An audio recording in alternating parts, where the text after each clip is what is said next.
Welcome back, everybody, to Weekend Edition. It's more than obvious what this week's rehash topic was. Of course, the big Typhoon Soudelor, hit Saipan. We had a crew there.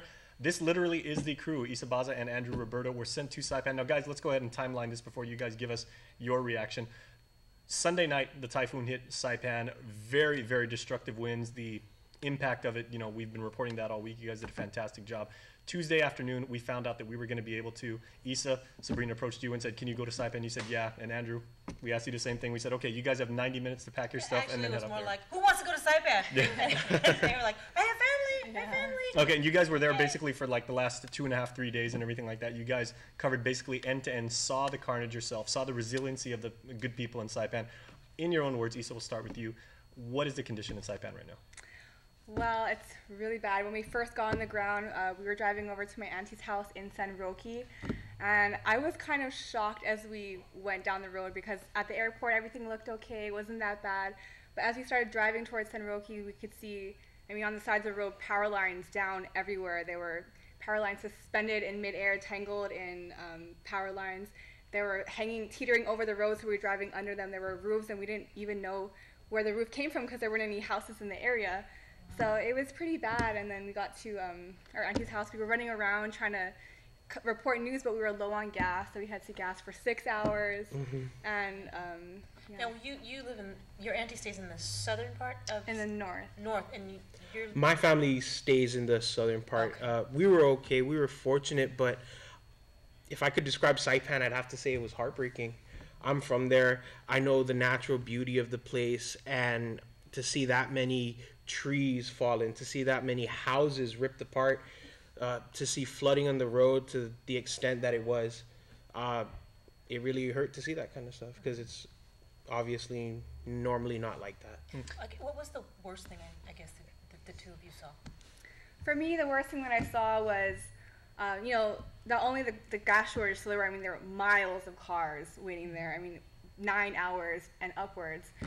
But the worst thing I saw, I think, was the people walking along the long stretches of road in San Roque carrying 5 gallons on their backs, probably because they didn't have enough gas or they're conserving gas to go to work. So that was really hard to see because, I mean, I don't know.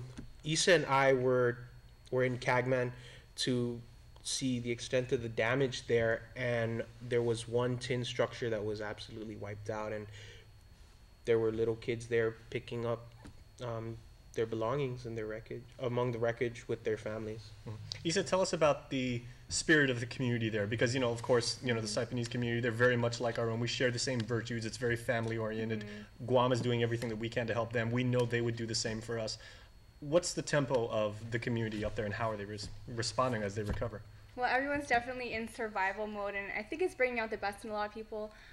You know, at our house for dinner, we had our neighbors who were barbecuing. You have to barbecue everything right away because none of the refrigerators are working, so they were bringing over food.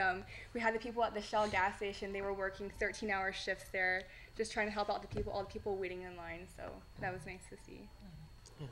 It was, it felt like they're stressed, but, you know, when you live in Typhoon Alley, you know that this is going to hit you eventually. So there's a feeling that give it some time and they'll be okay. They'll be all right. I wanted to ask, you guys got to meet with a lot of the emergency response, well, EOC over in Saipan.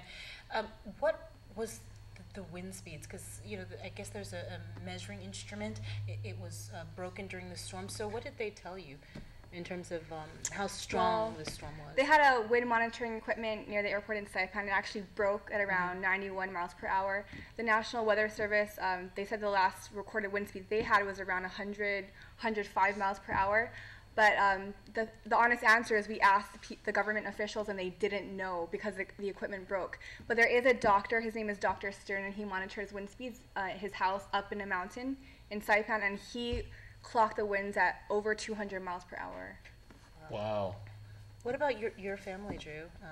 Were they prepared for the storm, or did they even know that it was going to be this strong? They didn't expect it to be that strong. They did stock up on supplies like food, water, but they didn't expect it to be this damaging. They incurred a little bit of water damage, but that's it. We have concrete structures, semi-concrete structures, and full tin structures. and they were okay. But that's because we were in the southern part of the island, the very southernmost village.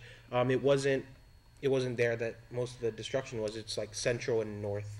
But I mean, a lot of people had no idea the storm was going to be this strong, because the last prediction before it hit Saipan was around 75 to 90 miles per hour. It just stopped and hovered and strengthened over Saipan. That's right. They thought it was going to be a banana storm.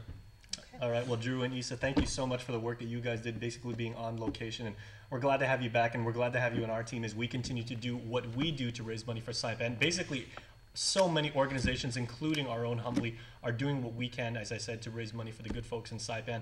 Go to Governor Calvo's. He's got a GoFundMe campaign right now. You can find a link for that on our Facebook page. Remember, the KUAM Charity Golf Tournament was this weekend. We're raising money, and the proceeds for that will go towards Saipan. Thank you for your participation, and we'll see you soon.